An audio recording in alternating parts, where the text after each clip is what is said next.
অকণ অকণ অকণি অকণ আমাৰ কাম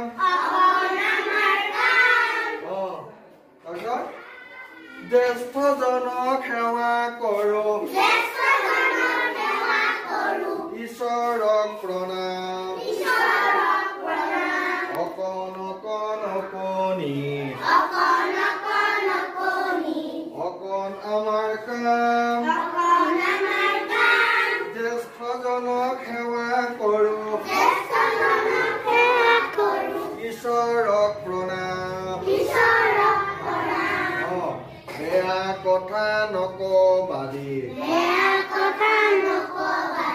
এইখন মুখেৰে বেয়া বস্তু নাচাবাদি এইটো চকুৰে অমানৰ অকণি বৰ্ণমালা শিকো একৰ পৰা